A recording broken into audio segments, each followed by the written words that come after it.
এই চুপ্পুকে সরানোর জন্য একটা আন্দোলন চলতেছে, জোরে কোন কথা ঠিক কি না? হয়তো এটা হলো কবি তৃতীয় স্বাধীনতা। তো যাই হোক, স্বাধীন মানে আমরা বুঝি না, স্বাধীন মানে কি এটা বুঝাবো ইনশাল্লাহ সূরা আসর দিয়া।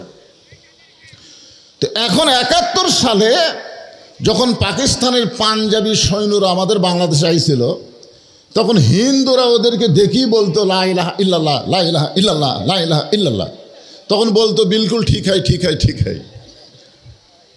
৯ মাস পরে যখন দেশটা স্বাধীন হলো, তখন আমার এলাকার হিন্দুরা বলেছে মুসলমানের কলমার দাম আছে।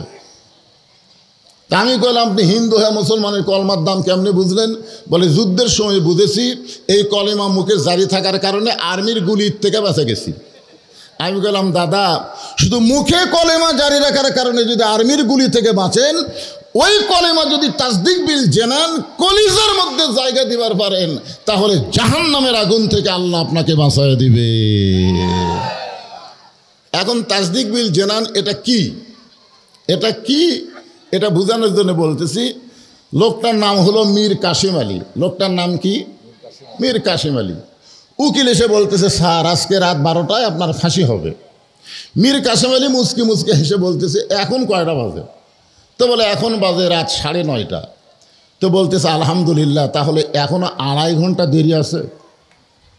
তো খামাখা 2.5 ঘন্টা বসে থাকে কী লাভ? আমি 2 ঘন্টা ঘুম পারি। যার রাত 12টায় ফাঁসি হবে সে বলতেছে, খামাখা 2.5 ঘন্টা বসে থাকে কী লাভ? আমি 2 ঘন্টা ঘুম পারি। উকিল মনে মনে কয়, 12টার সময় তার ফাঁসি হবে, তাই 2 ঘন্টা ঘুম পাড়বে। জানা যাচ্ছে 12টায় ফাঁসি হবে, 2 ঘন্টা ঘুম পাড়বে। উকিল মনে করছে ফাঁসির চিন্তায় লোকটা পাগল হয়ে গেছে। উকিলের নাম হলো তাজুল ইসলাম। মন খারাপ করে বার হয়ে গেছে। রাত যখন 11:30 বাজে, ওই সময় ফাঁসির কন্ডম ছেলে ঢুইকা দেখে মীর কাসিম আলী নাক ডাকা ঘুম পাড়তিছে। উকিল কয়, কে রে? আর 8 ঘন্টা পরে লোকটার ফাঁসি হবে, আর লোকটা এই হারে ঘুম পাড়তিছে। তাসদিক বিল জেনান কলিজার মধ্যে ইমান কারে কয়, একটু মনোযোগ দিয়ে শোনেন। উকিল তখন পা নড়াইছে, লোকটা চেতন পাইছে। চেতন পাওয়ার বলতেছে, উকিল সাহেব ফাঁসির সময় কি হয়ে গেছে? বলে, না স্যার, এখন 8 ঘন্টা আছে। আলহামদুলিল্লাহ। ওযু করে 2 রাকাত নামাজ পড়ে কোরআন শরীফের সূরা মূল মুজাম্মিল তেলাওয়াত করে ফাঁসির কন্ডম ছেলে সবচাইতে ভালো যে পাঞ্জাবি ছিল, সেই পাঞ্জাবি পরার পরে চিরুনি দিয়া মাথা হাসড়ায় বলে, উকিল দেখো তো আমাকে কেমন লাগতেছে, আমাকে দেখো তো কেমন লাগতেছে। উকিল কান্দে আর বলে, স্যার এখন আপনার ফাঁসি হবে, আপনি কি শ্বশুর বাড়ি যাবেন যে পাঞ্জাবে গাওয়াত দিয়া চুল আসায় বলতেছে আমার কেমন লাগতেছে? মীর কাসিম আলী বলে, উকিল ফাঁসি হবে আমার, আর তুমি কাঁদতেছ। আমার কলিজার ইমান আমাকে বলতেছে, অন্যায়ভাবে কাউকে যদি ফাঁসি দেওয়া হয় তার মৃত্যু হয় না, সে হাসতে হাসতে আল্লাহর জান্নাতে চলে যায়। ওয়ালা তাকুলু লিমান ইউকতালু ফি সাবিলিল্লাহি আমওয়াতুন বাল আহয়াউ ওয়ালাকিন লা তাশউরুন। আল্লাহু আকবার। তাসদিক বিল জেনান কলিজার মধ্যে যখন ইমানের জায়গা হবে, ওই মানুষটা মৃত্যুকে নিয়ে কোনো টেনশন করবে না, কারণ দুনিয়াতে আসা হয়েছে যাওয়ার জন্যই। জোরে কোন কথা ঠিক কি না? আমরা দুনিয়াতে কি থাকার জন্যই না যাওয়ার জন্যে? কার কার থাকার ইচ্ছা আছে? যত মশানেরই বাসা তৈরি করেন আর যত সুন্দর করেই বাড়ি তৈরি করেন, থাকার কোনো বন্দোবস্ত নাই, আসলে যাইতেই হবে। জোরে কোন কথা ঠিক? যাওয়া লাগবেই। এই জন্য আল্লাহ বলতেছেন, লা তামুতুন্না, মৃত্যুবরণ করো না, ইল্লা ওয়া আনতুম মুসলিমুন, যতক্ষণ মুসলমান না হবে। মুসলমান হয়ে মরে দেখো, তোমাদের দেহ যাবে কবরে, তোমাদের রুহুর কোনো কবর হবে না। তোমাদের রুহুকে আমি ইল্লিন নামক জান্নাতের বাগানে রাইখা দিব। মুসলমান হয়ে মরা লাগবে। মুসলমান হয়ে মরবার গেলে তাসদিক বিল জেনান কলিজার মধ্যে ইমানের দরকার আছে না নাই? এরপর আল্লাহ নবী বললেন, আমল বিল আরকান, ইমান অনুযায়ী আমল করা লাগবে। আপনারা বলেন তো, ইমান অনুযায়ী আমল করবার গেলে 1 নম্বর আমলের নাম কি? পিছন থেকে এক ভাই কইছে নামাজ, এই ভাই কইছে সালাত। আসলে আমরা কোরআন শরীফ, হাদিস শরীফ, কোরআন মাজিদ, হাদিসের মধ্যে কোনো জায়গায় আমরা নামাজ পাবো না। নামাজ কিন্তু নাই, আছে কি? সালাত আছে, সালাত। কিন্তু আমাদের বাংলাদেশে আমরা একটা ভাষাগতভাবে কেউ যদি বলে তুই দোজকে যাবি রে, তো দোজক মানে কি? দোজক কি কোরআনে আছে? কেউ যদি বলে তুই বেহেশতে যাবি রে, আপনারা বলেন তো বেহেশত কি কোরআনে আছে? রোজা কোরআনে আছে, নামাজও কোরআনে নাই। এগুলা সব ফার্সি ভাষা আমাদের অভ্যস্ত হয়ে গেছে, এই জন্য আমরা নামাজই বললাম। সালাত অভ্যস্ত নাই, নামাজটাই অভ্যস্ত হয়ে গেছে। তা আপনার বলেন আমল বিল আরকান, ইমান অনুযায়ী আমল করতে গেলে 1 নম্বর যেটা লাগবে তার নাম হলো নামাজ। তার নাম কি? সবাই বলেন তার নাম কি? আপনারা বলেন তো, নামাজ যদি না থাকে, হাদিস শরীফে বলা হয়েছে লা সলাতা লা ইমানা, যার নামাজ নাই তার ইমান নাই। লা সলাতা লা দীনা, যার নামাজ নাই তার কোনো ধর্মও নেই। বাইনাল আবদি ওয়াল কুফরি তরকুস সালাত, বান্দা আর কাফেরের মধ্যে পৃথক করার জিনিসটার নামই হলো নামাজ। এখন আপনারা বলেন আমাদের নবী এই নামাজ পাইছে কখন? মেরাজ কোন সময় হয়েছে? মেরাজ হয়েছে নবুয়তের 10ম বৎসরে। ধরে বলেন কত বৎসরে? 10ম বৎসরে কিন্তু নবী নামাজ পাইছেন। কিন্তু নবী হিজরত করেছেন কত বছরে? 13 বছরে। কত বছরে?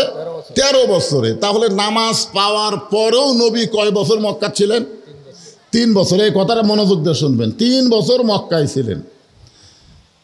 প্রত্যেক জায়গায় আল্লাহ বলেছেন আকিমুস সালাত, নামাজ কায়েম করো। দেখেন কোরআনের প্রথমে আল্লাহ বলেছেন আল্লাযীনা ইউমিনুনা বিল গায়বি ওয়া ইউকিমুনাস সালাত।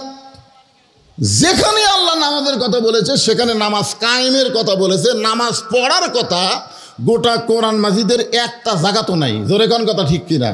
আপনার বলেন তো নামাজ পড়ার কথা আছে? তো বর্তমানে আমাদের বাংলাদেশে যেটা চলতেছে এটা কি নামাজ কায়েম না নামাজ পড়া?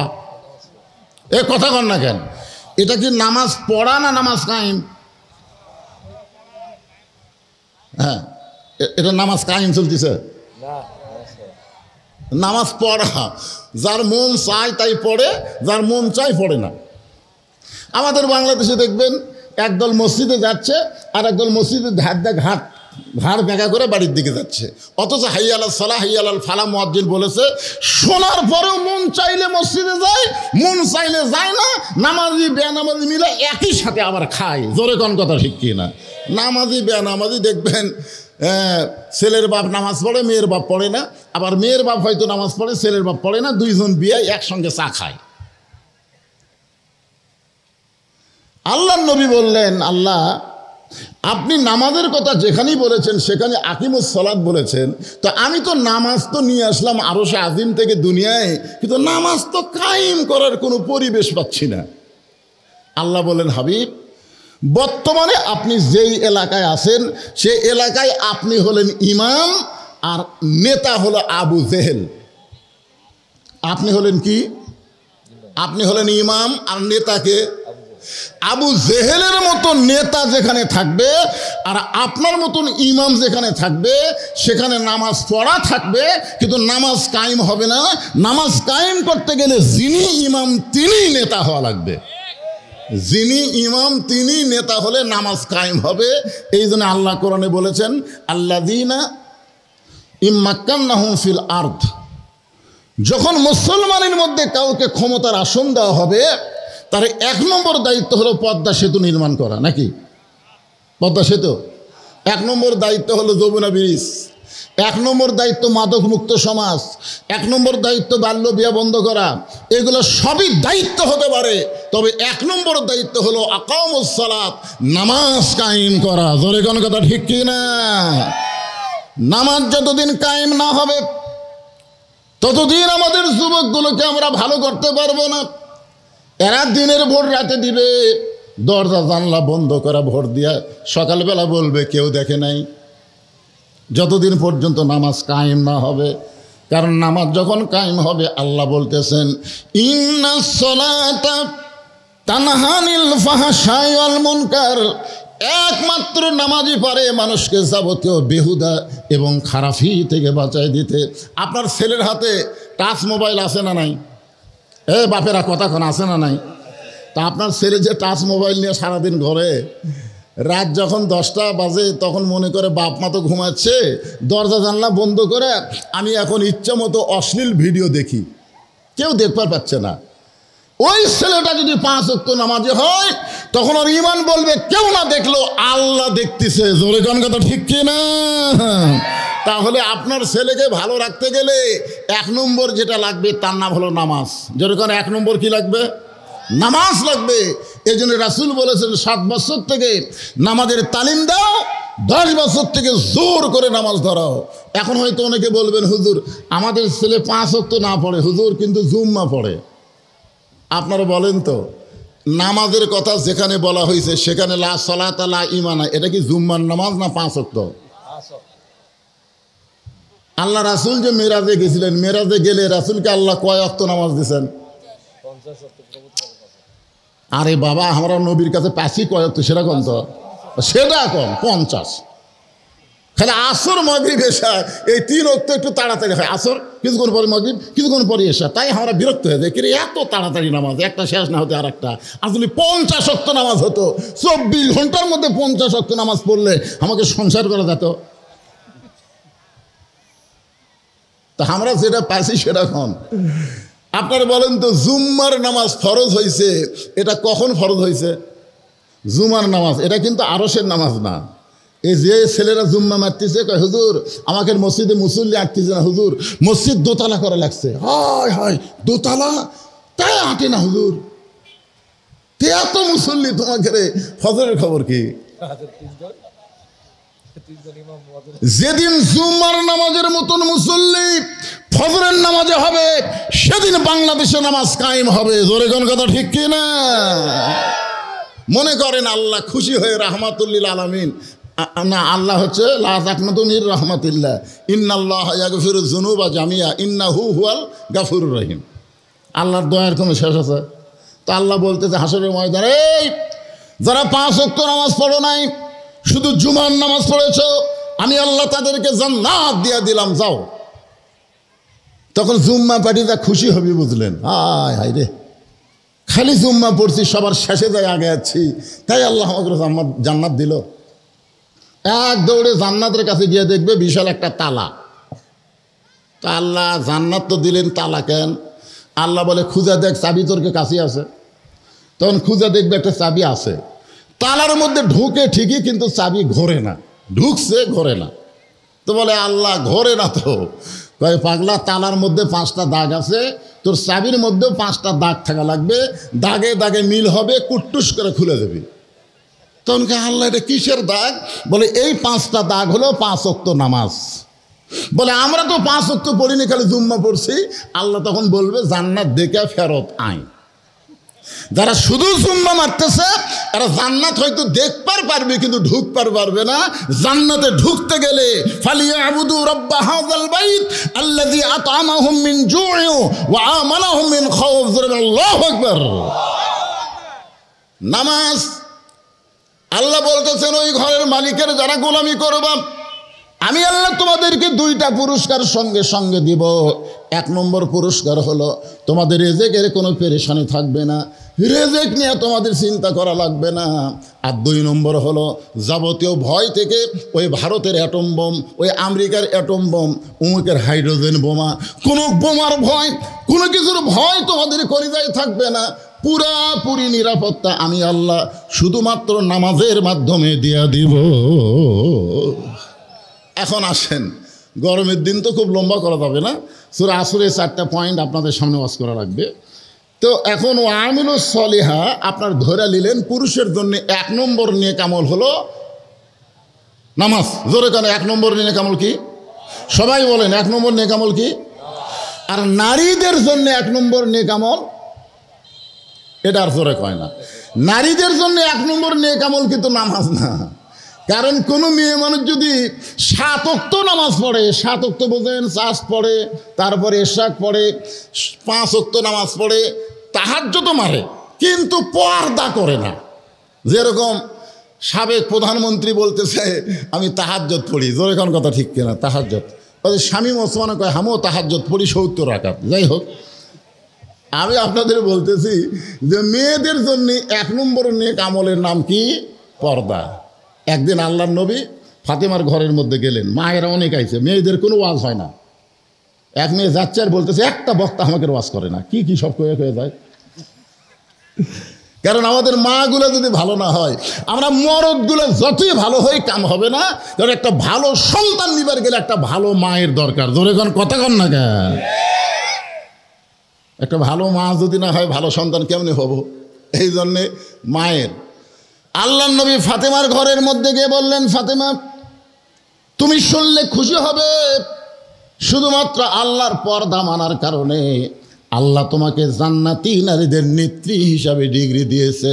সাইদাতুন নিসাই আহলিল জান্নাহ ফাতেমাতুজ জোহরা। এত ছোট মানুষ, এটা কার রে? এটা হেরে গেল, এখনই হেরে গেল।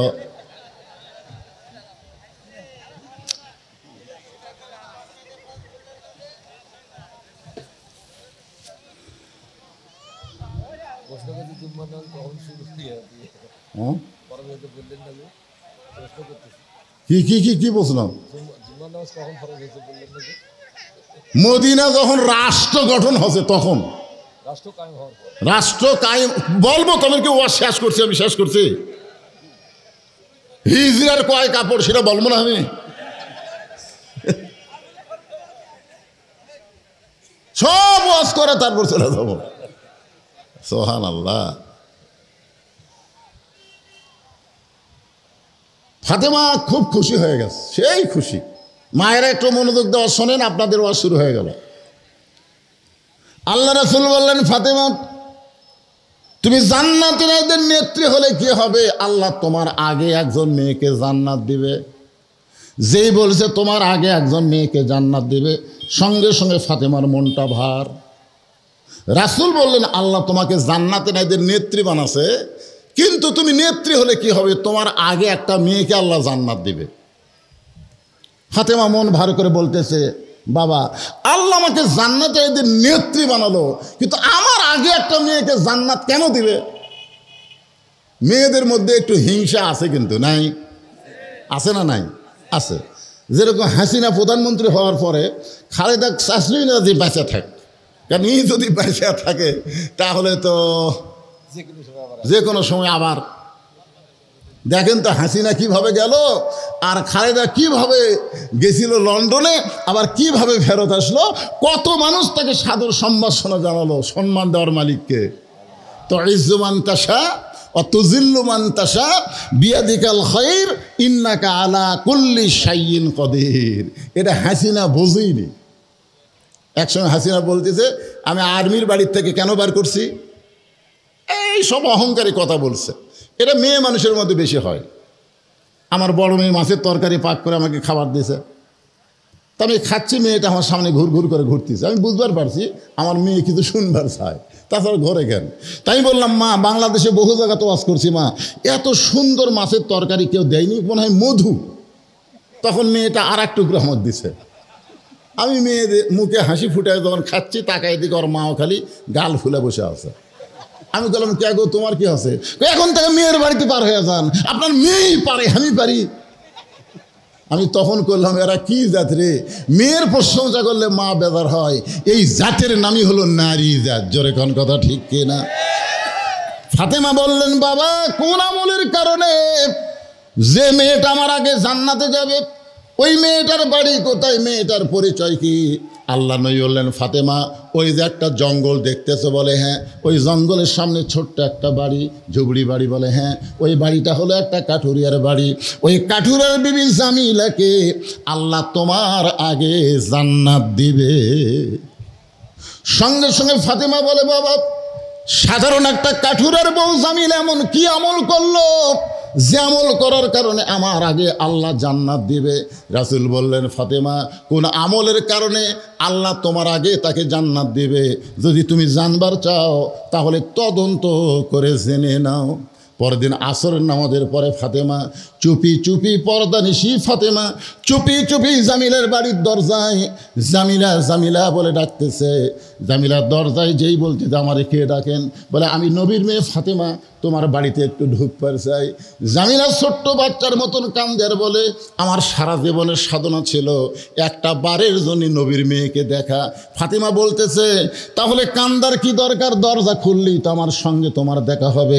জামিলা বলতেছে আমি দরজা কেমনে খুলবো, আমার স্বামী এখন বাড়িতে নাই, আর স্বামীর হুকুম ছাড়া নবীর মেয়ে ফাতেমার জন্যে দরজা খুলতেও আমি বড় ভয় পাই।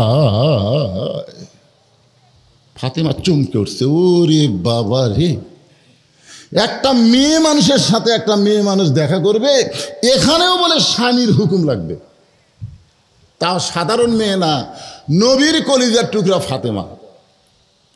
জামিলা বলতেছে আজকের মতো আপনি ফেরত যান, আগামীকালে এই সময় আসা মাত্রই আমি দরজা খুলে দেব, কারণ আমার স্বামী কাঠ বিক্রি করে যখন বাড়িতে আসবে স্বামীর কাছ থেকে আমি হুকুম নিয়ে রাখবো, স্বামী যদি হুকুম দিয়ে দেয় আগামীকাল আসা মাত্রই আমি দরজা খুলে দেব। ফাতেমার আগ্রহ বেড়ে গেল, যে মেয়েটার স্বামীর হুকুম ছাড়া ফাতেমার জন্য দরজা খুলবে না, এই মেয়েটার বাড়ির মধ্যে আমার ঢুকতেই হবে। এমন কি আমল করে যে আমল করার কারণে আমার আগে আল্লাহ তাকে জান্নাত দেবে। ফাতেমার ভিতরে জিদ চেপে গেল, চলে গেলেন বাড়িতে। পরের দিন বিকেলবেলায় ফাতেমা চুপি চুপি যখন জামিলার বাড়ির দিকে রওনা দিছে, এমন সময় ফাতেমার সামনে একটা ছোট্ট বাচ্চা দাঁড়ায় বলতেছে মা, গতকাল বিকেলবেলা আপনাকে অনেক খুঁজেছি কিন্তু আমি পাই নাই, আজকেও বিকেলবেলা চোরের মতন কোথায় যান, আমিও আপনার সঙ্গে যাবার চাই। ওই বাচ্চাটার নাম হলো হোসাইন। ফাতেমা চিন্তায় পড়ে গেল, হাসান যদি হইতো তাহলে বুঝান যাইতো, কিন্তু হোসাইনকে কেমনে বুঝাই। হোসাইন বড় জেদি, ওই ছোট্ট হোসাইন মাত্র 4.5 বছর বয়স। ছোট্ট হোসাইনকে নিয়ে ফাতেমা যখন জামিলার বাড়ির দরজায়, হোসাইন বলতেছে মা, এই সাধারণ ভাঙ্গা বাড়ির দরজায় আপনি গতকাল আইছিলেন, আজকেও কেন আইলেন মা? এই বাড়িতে এমন কি আছে যেই বাড়িতে আমার মা গতকাল আইছে আবার আজকেও চলে আইছে? এমন সময় ফাতেমা বলে জামিলা দরজা কি খুলবা না? জামিলা বলতেছে 1 ঘন্টা হলে দরজায় দাঁড়িয়ে আছি, আপনি আসা মাত্রই দরজা খুলে দেব। ফাতেমা বলতেছে তাহলে দরজা খুলে দাও। জামিলা বলতেছে একটা বাচ্চা মা মা বলে ডাকলো, সেই বাচ্চাকে যদি সাথে করে ঢুকতে চান তাহলে আজকের মতো আপনি ফেরত যান, কারণ আপনার জন্যে আমার স্বামী দরজা খোলার হুকুম দিয়েছে, কিন্তু আপনি বাচ্চার সঙ্গে করে নিয়ে আসবেন, সে বাচ্চার সহ দরজা খোলার হুকুম তো আমি নেই নাই। সঙ্গে সঙ্গে হোসেন চিল্লায় বলে মা, এই মেয়েটা অত্যন্ত খারাপ মেয়ে, যে মেয়েটা আমি হোসেন সঙ্গে থাকার কারণে দরজা খুলতেছে না, এই মেয়েটা কখনো ভালো মেয়ে হতে পারে না। সঙ্গে সঙ্গে ফাতেমা হোসেনকে বুকের মধ্যে নিয়ে কপালে একটা চুমু দিয়ে বলতেছে বাবা, তুমি যাকে খারাপ মেয়ে বলতেছো, তুমি যে মেয়েটাকে খারাপ চিন্তা করতেছো, তোমার নানা বলেছে ওই মেয়েটা তোমার মায়ের আগে জান্নাতে যাবে। হোসেন বলতেছে কে বলছে? ফাতেমা বলতেছে তোমার নানা, তোমার নানা, তোমার নানা বলেছে ওই মেয়েটা তোমার মায়ের আগে জান্নাতে যাবে। সঙ্গে সঙ্গে হোসেন বলতেছে মা, তাহলে জায়গায় ঘুরে কোনো লাভ নাই, জায়গা মতো যাওয়া লাগবে। জায়গায় ঘুরে কোনো লাভ নাই, জায়গা মতো যাইতে হবে। কুল ইন কুনতুম তুহিব্বুনাল্লাহ ফাত্তাবিউনি। আব্দুল আলিম একটা গান গাইছিল, মনে হে বড় আশা ছিল আমি যাব মদিনায়। শুনছেন গান শুনছেন? তখন দিনাজপুরে আলেমরা বলতেছে আলিম ভাই গানটা ভুল হয়ে গেছে, আপনি গানটা ঠিক করে গান। আব্দুল আলিম বলে কি গাওয়া লাগবে? তখন আলেমরা বলতেছে বলেন, মনে হে বড় আশা ছিল যাব মক্কা মদিনায়। আপনি মক্কা বাদ দিয়ে শুধু মদিনার কথা বলেন। আব্দুল আলিম বলে রে দুনিয়ার আলেমেরা শোনো, মদিনার মানুষটাকে যদি ইত্তেবা করতে পারো, অনুসরণ করতে পারো, তাহলে শুধু মক্কা না, মক্কার মালিক আল্লাহ পর্যন্ত তোমার হয়ে যাবে। মুসলমানের কাছে মক্কার চাইতে মদিনার দাম 1000 গুণ বেশি। জোরে কোন কথা ঠিক কিনা? আপনি বলেন তো কি কারণে? মদিনাতে যিনি ঘুমায় আছে তিনি কে?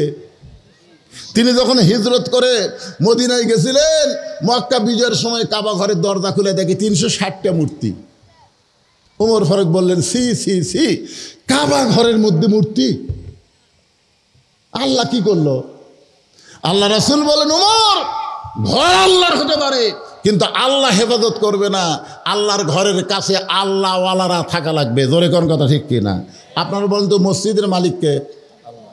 মসজিদ হেফাজতের দায়িত্ব কার? বিশেষ করে মুয়াজ্জিনের বেশি।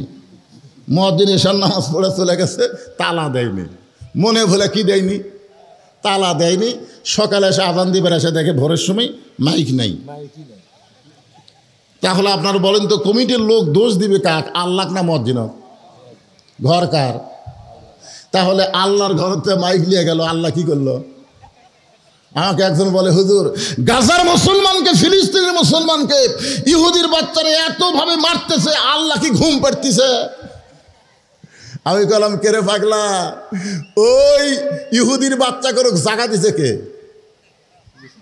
মুসলমানেরাই জায়গা দিছে রে। আজকে রোহিঙ্গা যেরকম আমরা জায়গা দিছি, এইরকম জায়গা মুসলমানেরাই দিছে।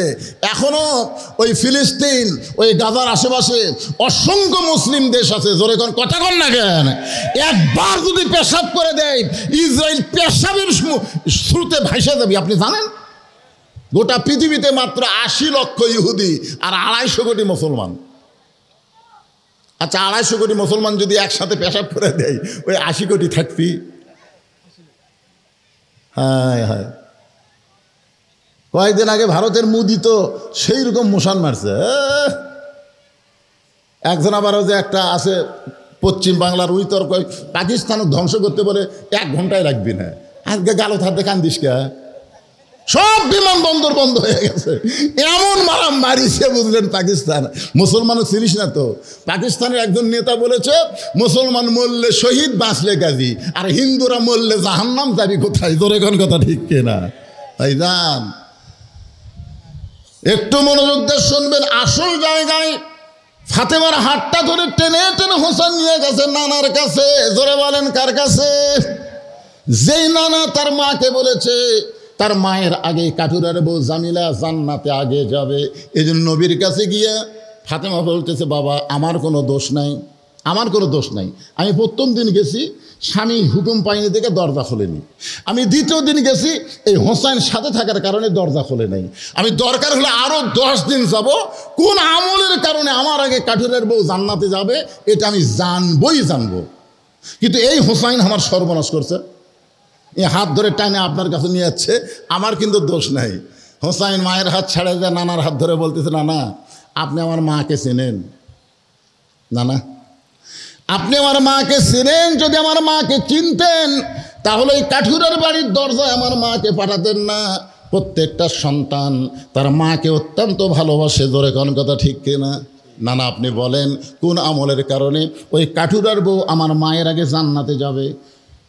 মায়ান্তিকু আনিল হাওয়া ইন হুয়া ইল্লা ওয়াহয়ুহা। আপনারা বলেন তো, আল্লাহর যত জ্ঞান আছে সর্বোত্তম কে জানে? কথা খান না খান?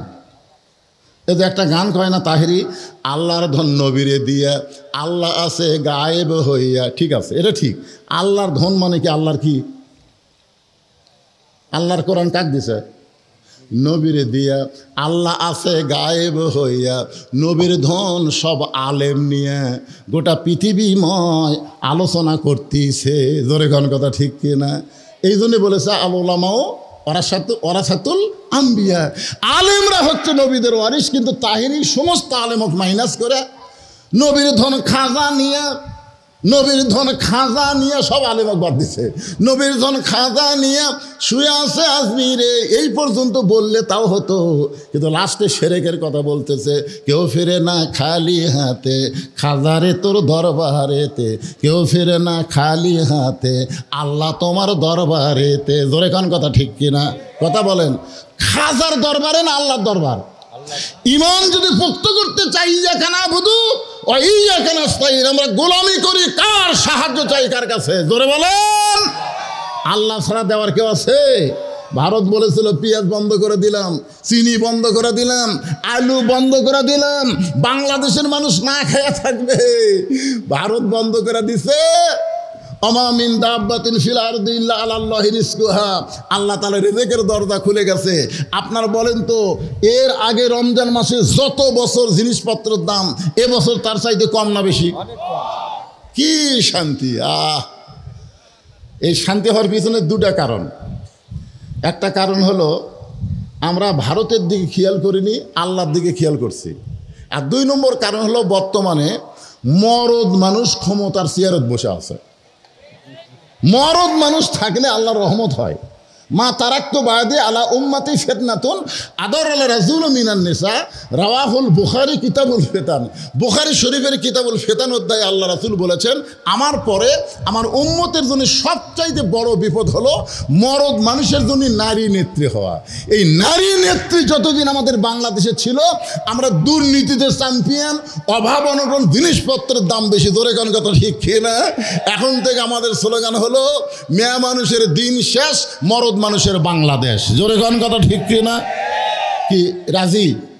তাহলে একটা স্লোগান দেন তো, মেয়ে মানুষের দিন শেষ, মরদ মানুষের মরদ কন না পুরুষ মানুষ কন? আমাদের বৌরাত কয় মরদ মানুষ। আহারে, আর রেজালু কাওয়ামুনা আলান নিসা, পুরুষেরা থাকবে ওপরে আর আমরা মেয়ে মানুষকে উপর দিয়ে আমরা তলে শুয়ে বসে আছি।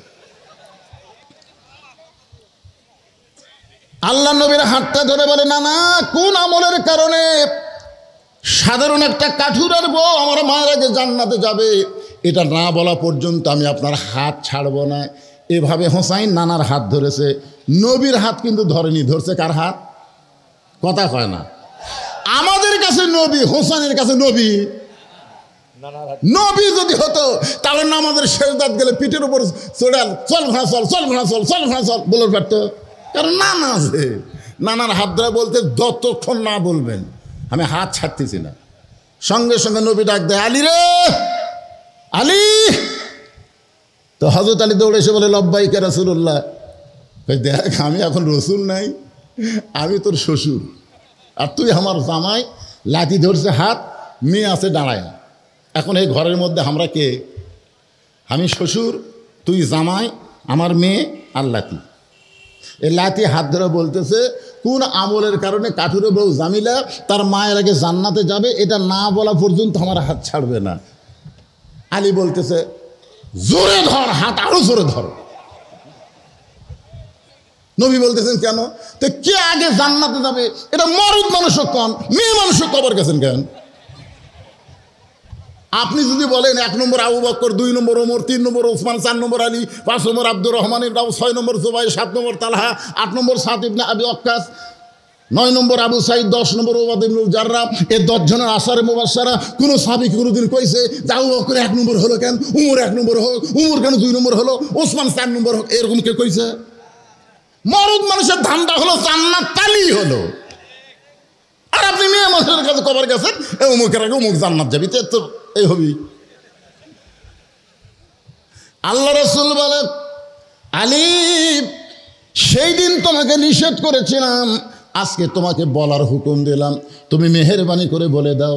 এবার আলী বলতেছেন, ফাতেমা, কোন আমলের কারণে কাঠুরের বউ জামিলা তোমার আগে জান্নাতে যাবে, তুমি কি শুনবার চাও? ফাতেমা বলতেছে, 100 বার শুনবার চাই।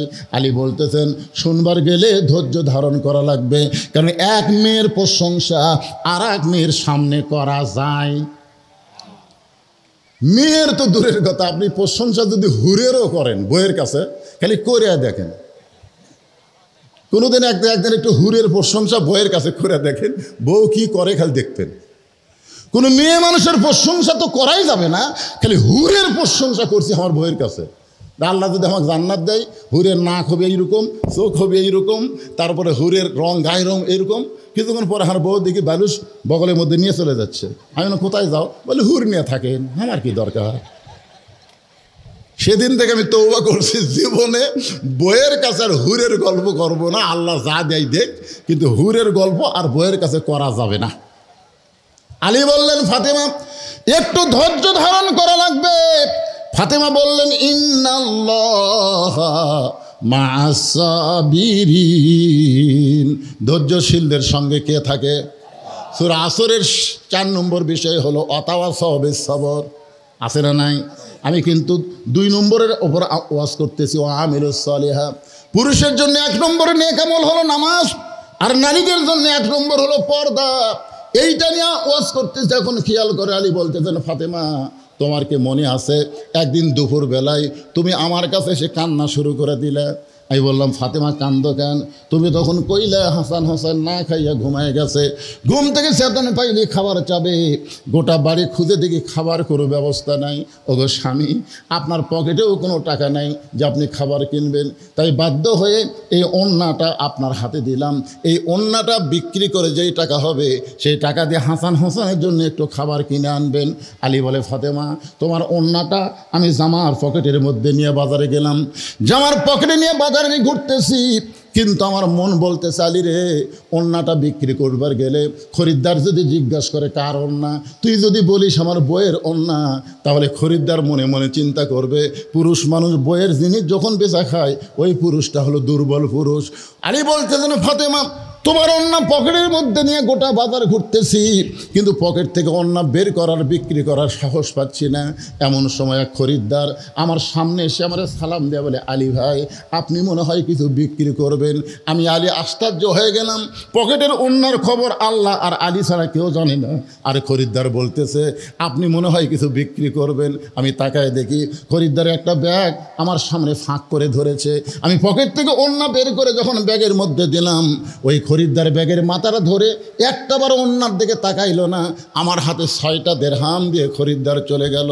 আলী বলে, ফাতেমা ওই 6টা দেরহাম নিয়ে আমি এক দৌড়ে দোকানদারের কাছে গিয়ে বললাম, ভাই আমার হাসান হোসেন না খাইয়া ঘুম পাড়তেছে, ঘুম থেকে চেতন পাইলে খাবার জন্য বায়না ধরবে, এই 6টা দেরহামের যা খাবার হয় সেই খাবারটা আমাকে একটু তাড়াতাড়ি টোপলা করে দাও।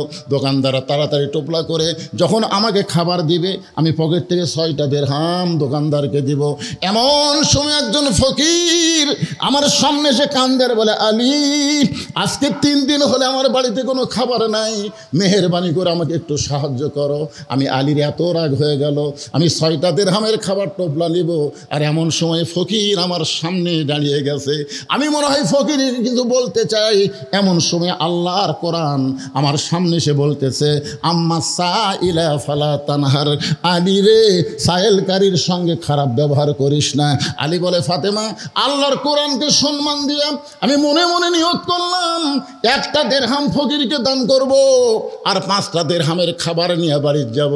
এই মনে করে পকেট থেকে 1টা দেরহাম যখন ফকিরকে দিবার চাই, এমন সময় আল্লাহর কোরআন আমাকে বলতেছে, ওমা তুনফিকু মিন শাইইন ফি সাবিলিল্লাহি ইউওয়াফা ইলাইকুম ওয়া আনতুম লা তুজলামুন। আলী ফকিরকে যদি 1টা দেরহাম দান করিস, আল্লাহ তোকে 10টা দেরহাম ইউওয়াফা ইলাইকুম ফিরাই দিবে। তুই যদি ফকিরকে 2টা দেরহাম দেস, আল্লাহ তোকে 20টা দেবে। যদি 6টা দেরহাম ফকিরকে দান করিস আলী, আল্লাহ তোকে 60টা দেরহাম ফেরত দেবে। আলী বলে, ফাতেমা আল্লাহর কোরআনকে বিশ্বাস করে ফকিরকে 6টা দেরহাম যখন দান করে দিলাম, ফকির হাসতে হাসতে যখন চলে গেল, দোকানদার বলতেছে, আলী ভাই আপনার সন্তান বলে না খাইয়া ঘুমায় গেছে, খাবার টোপলা কিনবেন। 6 দেরহামের টোপলা করলাম, সেই টোপলা না নিয়ে আপনি সব টাকা ফকিরকে দিয়ে দিলেন, তাহলে টোপলা কি করব? আলী বলতেছেন, আমার টোপলা দিয়ে হবে না, 2 বস্তা খাবার প্যাকেট কর। দোকানদারকে 2 বস্তা খাবার প্যাকেট করতে বলে হয়তো আলী বাজারের মধ্যে ঘুরতেছেন, মনটা বড় ভার, আবার কোরআনের প্রতি অগাধ বিশ্বাস। জোরে গান সুবহানাল্লাহ। আল্লাহ বলেছেন, ইউওয়াফা ইলাইকুম ওয়া আনতুম লা তুজলামুন। গোটা বাজারের মধ্যে হযরত আলী ঘুরতেছে, এমন সময় রাস্তা দিয়ে এক ব্যক্তি উট নিয়ে আসতেছে। আসার সময় আলীকে ডাক দিয়ে বলে, আলী ভাই অযথা বাজারে ঘুরে কোনো লাভ নাই, এই উটটা কি আপনি কিনবেন? আলী বলতেছে, 1টা পয়সাও আমার পকেটে নাই, আমি উটটা কেমনে কিনবো? উটওয়ালা বলতেছে, 100 দেরহামি উটটা বাকি কিনবেন, বিক্রি করে আপনি আমাকে টাকা দিবেন, আপনি কি বাকিও কিনতে পারবেন না? আলী বলতেছেন, ফাতেমা জীবনে এত বড় সুযোগ আমি কোনোদিন পাই নাই, 100 দেরহামে বাকিতে উটটা কিনলাম। উটটা কিনে যখন উটের বিক্রির বাজারে গেলাম, চারিদিক থেকে খরিদ্দার আমাকে ঘিরে ধরে বলতেছে, আলী ভাই আপনি শিক্ষামন্ত্রী, কবে থেকে এই উট বেচা কেনা শুরু করলেন? নবী যখন মদিনার রাষ্ট্রপতি ছিলেন ওই সময় হযরত আলী হচ্ছেন শিক্ষামন্ত্রী। ধরে কোন সুবহানাল্লাহ। আবু বকর যখন মদিনার খলিফা ছিলেন ওই সময় শিক্ষামন্ত্রী ছিলেন হযরত আলী। ওমর ফারুক যখন মদিনার খলিফা ছিলেন ওই সময় শিক্ষামন্ত্রী হলেন হযরত আলী। ওসমান গনি যখন মদিনার খলিফা হলেন ওই সময় শিক্ষামন্ত্রী হলেন হযরত আলী। আরে খলিফা পরিবর্তন হয় কিন্তু শিক্ষামন্ত্রী পরিবর্তন হয় না। জোরে কোন সুবহানাল্লাহ। আজকে বাংলাদেশে আলীর মতো যদি একটা শিক্ষামন্ত্রী আমরা পাইতাম তাহলে প্রাইমারি ভিক্ষা করে চালান লাগতো, এ মাদ্রাসা ভিক্ষা করা লাগতো না। কারণ আল্লাহ রাসূল বলেছেন খায়রুকুম মান তাআল্লামাল কোরআন ওয়া আল্লামা। ওই ব্যক্তির সবচাইতে সম্মানী যে আল্লাহর কোরআন শিখেছে এবং অপরকে কোরআনের শিক্ষা দেয়। আজকে আগডম বাগডম ঘোরানম সাজে ঢাক ঢোলক ঝাঁঝর বাজে, এই মিথ্যা শিক্ষা দিয়ে মাস গেলে 50,000 টাকা বেতন পায়। আর যালিকাল কিতাবু লা রাইবা ফিহি হুদাল লিল মুত্তাকিন। আল্লাহর কোরআন শিক্ষা দিয়ে ভিক্ষা করা ছাড়া কোনো বেতন নাই। এই জন্য আগামী ইলেকশনে যাকে তাকে শিক্ষামন্ত্রী বানালে হবে না। শিক্ষামন্ত্রীর মধ্যে সব ধরনের শিক্ষা, বিশেষ করে ওহীর জ্ঞান, কোরআনের শিক্ষা তার মধ্যে থাকতে হবে। জোরে কোন কথা ঠিক কথা বলেন। তা আপনি শিক্ষামন্ত্রী হয়ে এই উটের ব্যবসা কবে ধরলেন? আলী বলতেছে আচ্ছা বিপদে পড়লাম রে। এক খরিদ্দার এসে বলতেছে ভাইজান আপনার মতন আলেম মানুষ এরকম উঠলে বাজারে আসা ঠিক হয়নি, দাম কত নেবেন? তা আলী বলতেছে দাম চাবো না, তুমি দাও। তো বলতেছে হিসাব করে 160 দিরহাম দিলাম। যে 160 দিরহাম দিয়েছে উটালের 100 দিরহাম ফেরত দিয়ে বাকি 60টা দিরহাম নিয়ে দোকানে গিয়ে বলতেছে খবর কি? বলে 2 বস্তা খাবার প্যাকেট করেছি। বলে দাম কত হবে? বলে 60 দিরহাম দিলেই চলবে। আলী ওই 60টা দিরহাম দিয়ে 2 বস্তা খাবার কান্দে নিয়ে যেই মাত্র বাড়ির দরজায়, আগে দরজা ভিড়ানো ছিল, এবার দরজায় খিল আটকে গেল। আলী বলতেছে ফাতেমা দরজা খোলো। ফাতেমা বলতেছে খোলাই ছিল, কিন্তু কান্দের উপর 2 বস্তা দেখে আটকে গেল। আপনি অন্য বিক্রি করার টাকা দিয়ে বড় ধরে 1 টোপলা খাবার পাবেন। 2 বস্তা খাবার কোথায় পেলেন? যতক্ষণ না বলবেন ততক্ষণ দরজা খুলবো না। দরকার হলে হাসান হোসেন না খেয়ে মরবে, কিন্তু কোথায় 2 বস্তা খাবার পেলেন? অন্য বিক্রি করার টাকা দিয়ে বড় জোরে 1 টোপলা হবে, 2 বস্তা কান্দত করে নিয়ে যাচ্ছেন, কোথায় পালেন আগে কম। আলী বলতেছে ফাতেমা আগে দরজা খোলো তারপরে বলবো। ফাতেমা বলতেছে আগে বলেন তারপরে দরজা খুলবো। আলী বলতেছে ফাতেমা খুব ওজন লাগতেছে, তো আগে দরজা খোলো তারপরে বলবো। ফাতেমা বলতেছে না আগে বলেন তারপরে খুলবো। এমন সময় আল্লাহর কোরআন বলতেছে আর রিজালু কাওয়ামুনা আলান নিসা। আলী রে পুরুষ থাকবি নারীদের উপরে। ফাতেমা দরজা না খোলা পর্যন্ত তুই জান বলিস না। ফাতেমা বলতেছে আপনি না বলা পর্যন্ত আমি খুলবই না। হতালি রাগ করে 2 বস্তা কান্দত করে নবীর দরবারে গেছে। নবী তখন বসেছিলেন। নবী উঠে এসে আলীর কপালে চুমা দিয়ে 2 বস্তা 2 কান্দত থেকে নামাইলিস। সুবহানাল্লাহ বলেন। আলী মুখ ভার করে, রাসূল বলে আলী তোমার কপালে চুমা দিয়ে 2 বস্তা কান্দত থেকে নামা নিলাম, তারপরে তোমার মুখ ভার কেন? বলে আপনার মেয়ে ভালো না, আপনি ভালো। এটা আসা মাত্রই কপালে চুমা দিয়ে 2 বস্তা কান্দত থেকে নামে নিলেন, আর এতবার বললাম আপনার মেয়ে দরজা খুললো না। রাসূল বলে আলী যদি আমার মেয়ে দরজা খুলতো তুমি কি আমার কাছে আসতে? আলী বলতেছে না দরজা খুললে আবার আসবো কেন? এই জন্যে আমার মেয়ে দরজা খোলেনি। কারণ কি জানো? আলী বলতেছে রাসূলুল্লাহ কি কারণ? রাসূল বলেন 1 নম্বর কারণ হলো কোন খরিদ্দার তোমার কাছ থেকে ফাতেমার ওন্না কিনেছে, তুমি কি সেই খরিদ্দারকে চেনো? আলী বলতেছে আমি চিনি না। রাসূল বলে আলী রে কোন ফকির তোমার কাছে ভিক্ষা চাইছে, তুমি সেই ফকিরকে চেনো? আলী বলতেছে চিনি না। কোন উটওয়ালা তোমার কাছে উট বিক্রি করছে, তুমি কি তার খবর জানো? আলী বলতেছে জানি না। কে তোমার কাছে উট কিনলো, তুমি কি তাকে চেনো? আলী বলতেছে চিনি না। রাসূল বলে আলী রে এই যে 4টা বিষয় ঘটে গেল আমি সব তোমার কাছে খোলাসা করে বলে দিব।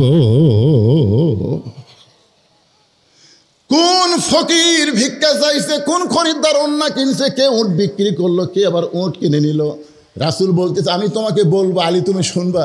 শুনবো না মানে? তাহলে বসো। আলী বসে গেছে। নবী এখন বলবে, আমি আপনাদের বলবো, তবে সূরা আসরের 4টা বিষয় আগে শোনা লাগবে। ঠিক কিনা বলেন? শোনা লাগবে না? শোনা লাগবে না? ও আমিলুস সলিহার উপর কথা চলতেছে। এবার চলে আইছে ওয়াতাওয়াসাউ বিল হক। খুব মারাত্মক বিষয় বর্তমান সময়ে হক কথা। আগে হক কথা বললেই আওয়ামী লীগেরা খেপে যেত, এখন আবার হক কথা বললে অন্য আর এক দলের লোকেরা খেপে যায়। কেন হক কথা বললে খেপবেন কেন? বাংলাদেশের একটার নাম ছিল আজিজুল হক। কি নাম? তার বেটার নাম হলো মামুনুল। কেবারে মামুনুল তো কর পারেন না কেন? মামুনুল হক, একটু ঝাঁকি দেখাবেন। হক কুল জাল হক অজাহাকাল বাতিল ইন্নাল বাতিলা কানা জাহুকা ওয়াতাওয়াসাউ বিল হক। হক কথা বলতেই হবে, হক কথা বলাই লাগবে ভাইজান। হক কথা কি? যে কোরআনের ওয়াজ শুনবেন, শুধু শোনার জন্য আল্লাহ এই কোরআন দেয়নি। আল্লাহ বলেছেন সামিনা আতাআনা, শুনতে হবে এই কোরআনকে গ্রহণ করার জন্যে। জোরে কোন কথা ঠিক কিনা? তাহলে আমরা কি বলতে পারি যে সব দেখা হলো শেষ? আমরা একে একে দেশ স্বাধীন হওয়ার পরে কিন্তু সবই দেখছি, সব দেখা হলো শেষ। আগামীতে আমরা দেখব আল্লাহর কোরআনের বাংলা দেশ। কারা কারা দেখবার চান? দুই হাত তোলে আল্লাহকে একটু দেখান তো। আল্লাহ যদি তৌফিক দেয়, লিল্লাহে তাকবীর, হাত নামান, হাত নামান। এখন একটা স্লোগান দেওয়া লাগবে, আল কোরআনের আলো সব জায়গায় জালো। সব জায়গা, ঘরে ঘরে খালি করলে হবে না, কারণ ঘরে ঘরে আবু জেহেল পক্ষে ছিল। আল্লাহ রাসূলকে বলছে আপনি ঘরের মধ্যে কোরআন পড়েন, দরকার সারা রাত আমি খাড়াই দেওয়া শুনবো। আজ আমাদের বাংলাদেশে আপনি কোরআনের মাহফিলে কোরআনের ওয়াজ করেন, মসজিদে কোরআন তেলাওয়াত করেন, মাদ্রাসাত কোরআন পড়ান, কোনো সমস্যা নাই। কিন্তু এই কোরআন নিয়ে যদি সব জায়গায় যাবার চান, তখন 3 শ্রেণীর মানুষ আপনার বিরুদ্ধচারণ করবে। কয় শ্রেণীর? 3 শ্রেণীর মানুষ কখনোই চাবে না যে আল্লাহর কোরআন বাংলাদেশে বিজয় হোক। এক শ্রেণী হলো যারা আবু জেহেলের মতন রাষ্ট্রীয় ক্ষমতা দখল করে থাকবে। তারা কোনো সময় চাবে না আবদুল্লাহর বেটার নেতৃত্ব চলুক, নেতা হবে আবু জেহেল, নবীকে নেতা হওয়ার দেবে না। এরকম রাষ্ট্রীয় শক্তি তারা কোনো সময় চাবে না আল্লাহর কোরআনের বিজয় হোক। জোরে কোন কথা ঠিক কিনা? 2 নম্বর হলো পুঁজিপতি। জোরে কোন কি পতি? পুঁজিপতি। শতকরা 2.5 টাকা জাকাত দেওয়া লাগবে। আপনার না হয় 1000 টাকা আছে, আপনি 25 টাকা দিতে কিছু মনেই করতেছেন না, কিন্তু 1 লাখ টাকা থাকলে 2,500 দেওয়া লাগবে। 1 কোটি টাকা থাকলে 2.5 লাখ দেওয়া লাগবে। 100 কোটি টাকা থাকলে 2.5 কোটি টাকা দেওয়া লাগবে।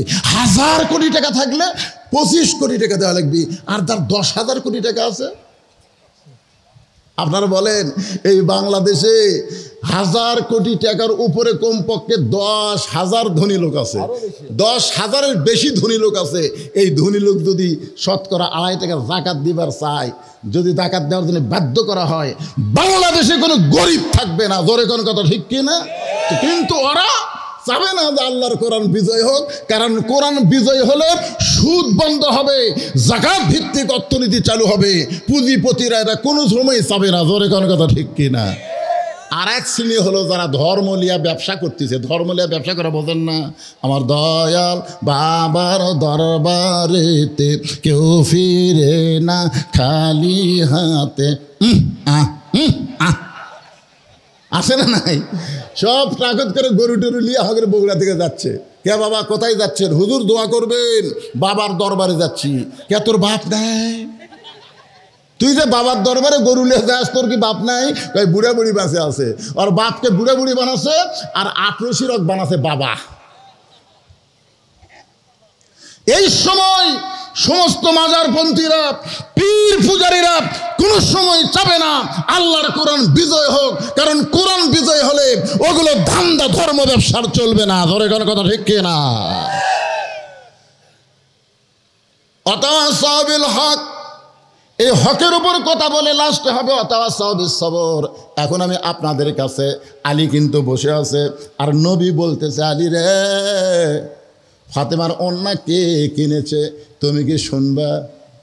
আলী কি বলতেছে? শুনবে না? আপনারা কিন্তু একটা কথা এখানে আমি কিন্তু বলছি, ওমা তুনফিকু মিন শাইইন ফি সাবিলিল্লাহি ওয়াফা ইলাইকুম ওয়া আনতুম লা তুজলামুন। হযরত আলী কিন্তু নিজের হাসান হোসেন না খেয়ে ঘুম পাড়তেছে, ঘুমোর থেকে উঠে খাবার চাবি, কিন্তু যখন কোরআন সামনে সে বলতেছে আম্মা সাইরা ফালা তানহার ওমা তুনফিকু মিন শাইইন, তখন হযরত আলী কিন্তু ওই বাচ্চাকে দিকে খেয়াল করেনি, আল্লাহর কোরআনকে খেয়াল করে যা ছিল সব আল্লাহ রাস্তায় দান করেছে পাবার আশায়। এখন আপনাকে কি সেই বিশ্বাস হয়? আলী তো শুনবি, আপনারাও শুনবেন, কিন্তু আপনাকে কি বিশ্বাস হয় যে আপনার দান করলে আবার ফেরত পাবেন, ওয়াফা ইলাইকুম, আল্লাহ ফিরাইয়ে দিবে? এটাকে আপনাদের বিশ্বাস হয়? কার কার বিশ্বাস হয়? আল্লাহকে একটু হাত দেখান তো দেখি, লিল্লাহ হাত নামান। আমি মাদ্রাসার জন্যে মাত্র 100টা কোরআন শরীফ বিক্রি করব।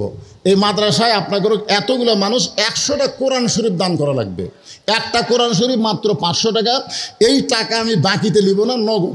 যার বাপ মা কবরে চলে গেছে, বাপ মার কবরকে জান্নাত বানানোর জন্যে সর্বোত্তম কোন আল্লাহর পাগল একটা কোরআন শরীফ বাবদ এই মাদ্রাসায় 500 টাকা দেবেন। আপনি 500 টাকা দেওয়া মাত্রই একটা কোরআন দানের সওয়াব আল্লাহ আপনার বাপ মার কবরে দিয়ে দিবে। এতগুলো মানুষের মধ্যে বিশ্বাস করেন, আপনি দিবেন, ফিরে পাবেন। কোরআন আয়াতকে বিশ্বাস করেন। আপনাদের মধ্যে এমন কোন আল্লাহর বান্দা আছে সর্বপ্রথম যে ব্যক্তি দিবে তার দেখা দেখি যত মানুষ দিবে ও তো প্রত্যেকটা মানুষের একটা সওয়াবের অংশ পাবে? দেরি করেন কেন ভাই? 500 টাকা পকেটে থাকলে পৃথিবীর শ্রেষ্ঠ দান। কোন আমলের কারণে জামিলা কাটুরার বউ ফাতেমার আগে জান্নাতে যাবে, জোরে কোন কথা ঠিক কিনা? আর আলী বসে আছে নবীর সামনে। আর সূরা আসরের 4 নম্বর বিষয় হচ্ছে অতাওয়াসাবিস সবর। আপনারা এই 4 নম্বর বিষয়ের আমল করতেছেন, আপনার ধৈর্য ধরে সবাই বসে আছেন, আলহামদুলিল্লাহ। আল্লাহ রাসূল বলে, আলী ফাতেমা পর্দা নিশি, সেই ফাতেমার অন্য দুনিয়ার কোনো মানুষ কিনুক, এটা আল্লাহ পছন্দ করে নাই। তাই আল্লাহ জান্নাত থেকে একটা ফেরেশতাকে খরিদ্দার বানায়া 6টা দিরহাম দিয়া তোমার কাছে ওন্নাটা নিয়া আল্লাহ বর্তমানে জান্নাতে ওন্নাটা যত্ন করে রাইখা দিয়েছে। ওই ফেরেশতা যখন আল্লাহর ওন্না দিয়া দাঁড়িয়ে আছে, এমন সময় আল্লাহ বলে, ফেরেশতা এখন মানুষের মতন ফকির সাইজে আলীর কাছে যাও। আলী যে 6টা দিরহাম দিয়ে হাসান হোসেন জন্য খাবার নিবে, ওই খাবার নেওয়ার আগেই ওই 6টা দিরহাম আমি আল্লাহ ফেরত চাই। ফেরেশতা বলে, আল্লাহ অন্য বিক্রি করার টাকা দিয়ে ছেলের জন্য খাবার নিবে, আর ওই টাকা আপনি ফেরত আনতে বলতেছেন। আল্লাহ বলে, লিয়াবলুয়াকুম আইয়ুকুম আহসানু আমালা। ফেরেশতা রে শোনো, আমি সুন্দর আমলের পরীক্ষা করব। আলী কোরআনকে বেশি ভালোবাসে না তার সন্তানকে বেশি ভালোবাসে? রাসূল বলে, আলী রে, ওই ফেরেশতাকে আল্লাহ ফকির বানায় তোমার কাছে পাঠিয়ে দিল। তুমি আল্লাহর কোরআনকে বিশ্বাস করে তাকে 6টা দিরহাম দান করে দিলা। ওই ফেরেশতা 6টা দিরহাম যখন আল্লাহকে দিয়ে কান্দে, আল্লাহ বলে, ফেরেশতা কান্দিস কেন? বলে, কান্দার কারণ হলো আলী খাবার কিনবার পারলো না। আল্লাহ বলে, ফেরেশতা একটা উট নিয়ে আলীর কাছে যা, 100 দিরহামে উটটা বিক্রি করবি। ওই ফেরেশতা মানুষ হয়ে উটটা তোমার কাছে বিক্রি করলো, আবার ওই ফেরেশতাকে আল্লাহ খরিদ্দার বানায়া 160 দিরহাম দিয়ে তোমার কাছ থেকে উটটা কিনে নিল। তুমি 6টা দিরহাম দান করার কারণে আল্লাহ তাআলা দুনিয়াতেই তোমাকে 60 দিরহাম ফেরত দিয়া দিল। জোরে কোন সুবহানাল্লাহ। ফাতেমা বলে, স্বামী গো, তাহলে আমার আগে জামিলা কেমনে জান্নাতে যাবে? সেইটা তো এখানে কোনো আলোচনা হলো না।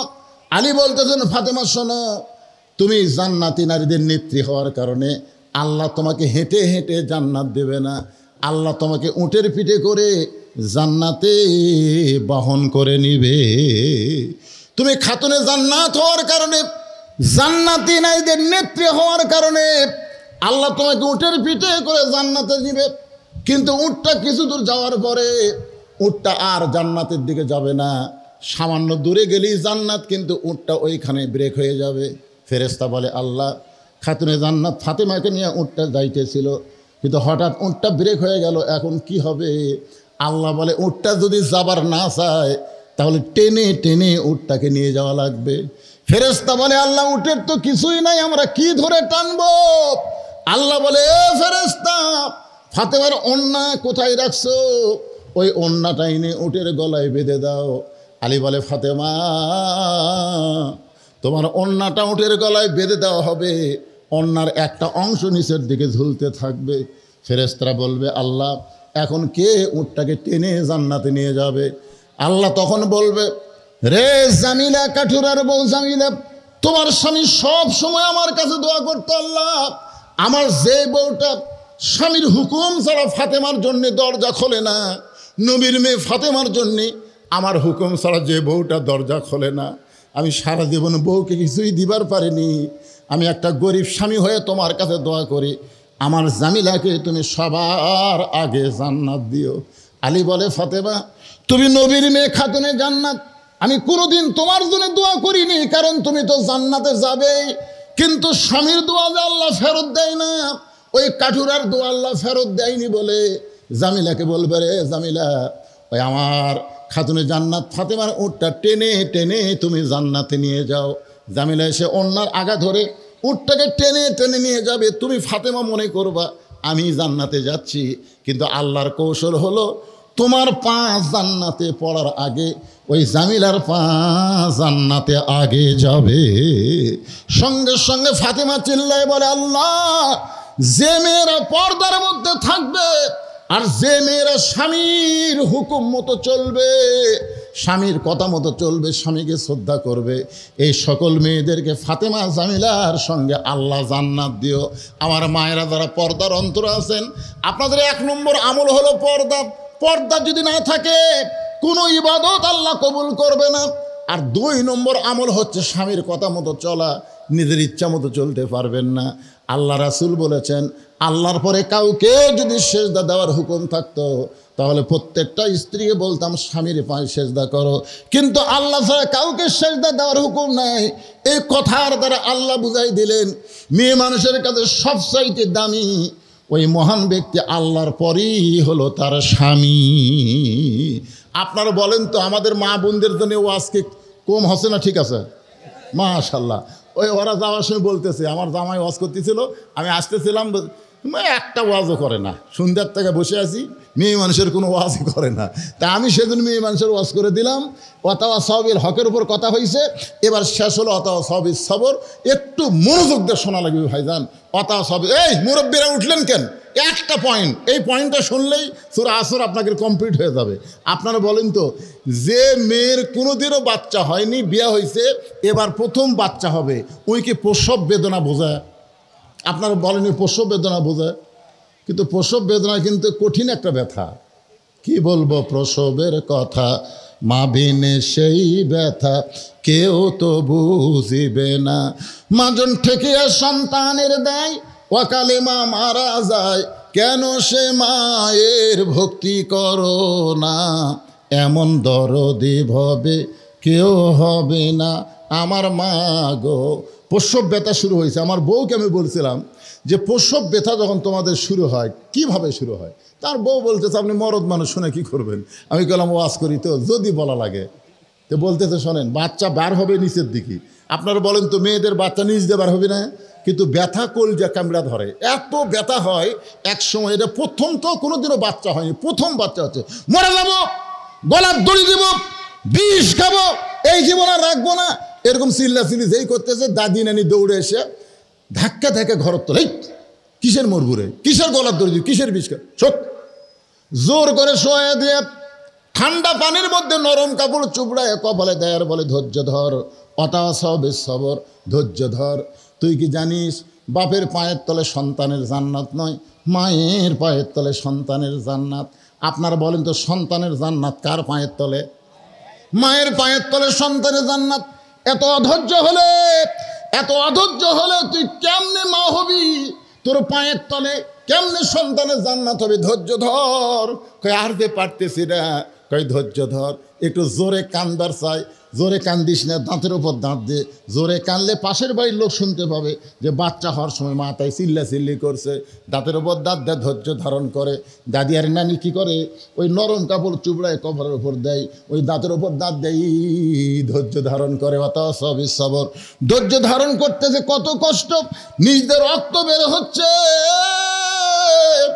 এক সময় বাচ্চা ধাইমা টান মারছে, বাচ্চা বের হয়ে গেল, কিন্তু মার আর হুঁশ নাই, মা বেহুশ হয়েছে।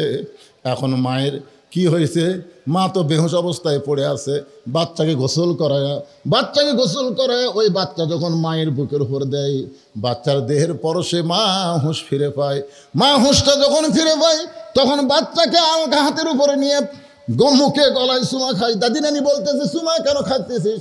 এরই জন্যে গলার দড়ি দিবার চাইলি, এর জন্য বিষ খাবার চাইলি, এক লাত্তি মারা ফেলা দে, তো তোকে কষ্ট দিয়ে দুনিয়াতে আছে, এক লাত্তি মার, একে চুমা খাস না। মা তখন বলে, দাদি গো, কষ্টের পরে এত শান্তি আমি আগে বুঝি নাই, কষ্টের পরে এত শান্তি এই বাচ্চা যখন বুকের উপর পাইছি, আমার প্রসব ব্যথা আমি সব ভুলে গিয়েছি।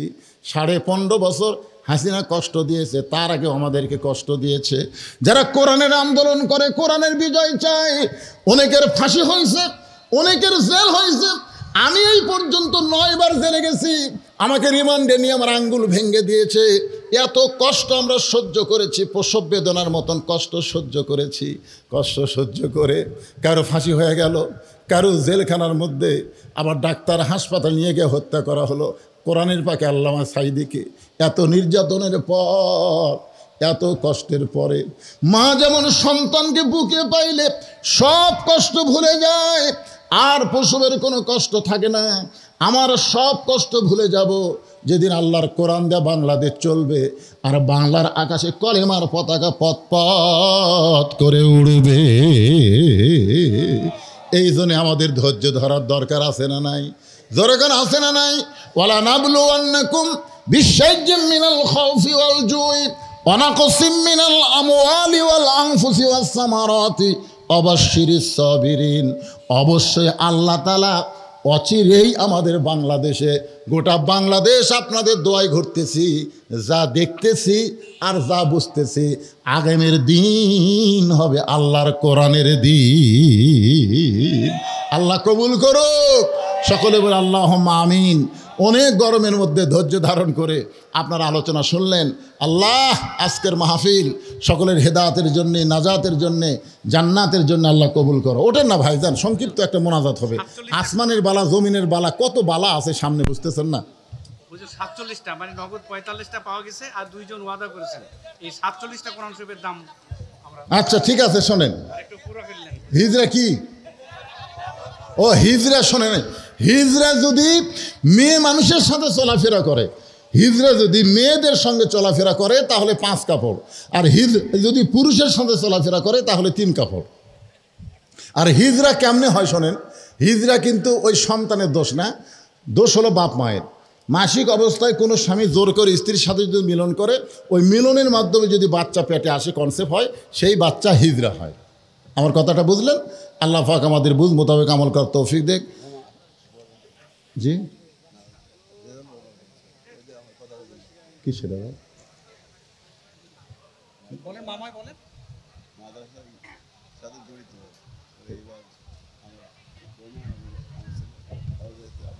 আচ্ছা আচ্ছা আচ্ছা ঠিক আছে। মাদ্রাসার সাথে জড়িত ওনার ছেলে এবং ছেলের স্ত্রী দুইজনই হজে যাবে, তবে আমরা তো দোয়া করবোই। আল্লাহুম্মা সাল্লি আলা মুহাম্মাদ, আল্লাহুম্মা বারিক আলা মুহাম্মাদ। হ্যাঁ, আল্লাহুম্মা আমিন। আল্লাহুম্মা আনতাস সালাম ওয়া মিনকাস সালাম, তাবারাকতা ইয়া যাল জালালি ওয়াল ইকরাম। মাবুদ, কঠিন গরমের মধ্যে আল্লাহ তোমার বান্দারা ধৈর্য নিয়ে এত রাত পর্যন্ত ওয়াজ শুনেছে। আল্লাহ আজকের মাহফিলকে আল্লাহ তুমি কবুল করে নাও। আল্লাহ এই মাহফিলের শুরু থেকে শেষ পর্যন্ত যত আলোচনা হয়েছে আল্লাহ সমস্ত আলোচনাকে কবুল করে নাও। আল্লাহ আল্লাহ আমরা যারা হাত তুলেছি, আমাদের পিতামাতা আপনজন যারা কবরে চলে গেছে, মেহেরবানি করে রব্বির হামহুমা কামা রব্বায়ানি সগীরা, অক রব্বির হামহুমা কামা রব্বায়ানি সগীরা। আল্লাহ আমাদের বাপ মার কবরকে জান্নাতের টুকরা বানাও, আমাদের দাদা দাদি নানা আত্মীয় স্বজনের কবরকে জান্নাতের টুকরা বানিয়ে দাও। আল্লাহ এই মাদ্রাসাকে কিয়ামত পর্যন্ত কবুল কর। আল্লাহ এই মাদ্রাসায় নগদে বাকিতে যারা দান করেছে আল্লাহ সব দানগুলোকে জান্নাতের বিনিময়ে কবুল করে নাও। আল্লাহ আমার পাশে মুরব্বী বসে আছে, তার ছেলে এবং ছেলের স্ত্রী হজে যাবে, দোয়া চেয়েছে, সুন্দরভাবে হজ করার হজ্জে মাবরুর তাদেরকে দান করে দাও আল্লাহ। আজকের মাহফিলের সম্মানিত সভাপতিকে আল্লাহ কবুল করো, সহসভাপতিকে কবুল করো, প্রধান অতিথি বিশেষ অতিথি আল্লাহ কবুল করো, আলেম ওলামাদের কবুল করো, হাদিস সাহেবদের কবুল করো, মুরব্বীদের কবুল করো, যুবকদেরকে কবুল করো আল্লাহ, আমার মা বোনদেরকে কবুল করো আল্লাহ, আবিদা সালিহা পর্দানিসে কবুল করে মা ফাতেমার চরিত্র দান করো। আমি অসুস্থ, আমার মতো অসুস্থ অবস্থায় যারা হাত তুলেছে আল্লাহ সবাইকে সুস্থতার নিয়ামত দান করে দাও। এত গরম হলো, মনে হচ্ছিল আজকে বৃষ্টি হবে আল্লাহ, মাহফিল শেষ পর্যন্ত বৃষ্টি হয়নি, সুন্দরভাবে পরিবেশে মাহফিল সমাপ্ত হলো। আল্লাহ তোমার শুকরিয়া আদায় করে আলহামদুলিল্লাহ আলহামদুলিল্লাহ। সুবহান রাব্বিকা রব্বিল ইজ্জাতি আম্মা ইয়াসিফুন ওয়া সালামুন আলাল মুরসালিন আলহামদুলিল্লাহি রব্বিল আলামিন ওয়ারহামনা মাহুম বিরহমাতিকা ইয়া আরহামার রাহিমিন। আসসালামু আলাইকুম ওয়া রাহমাতুল্লাহি ওয়া বারাকাতুহু।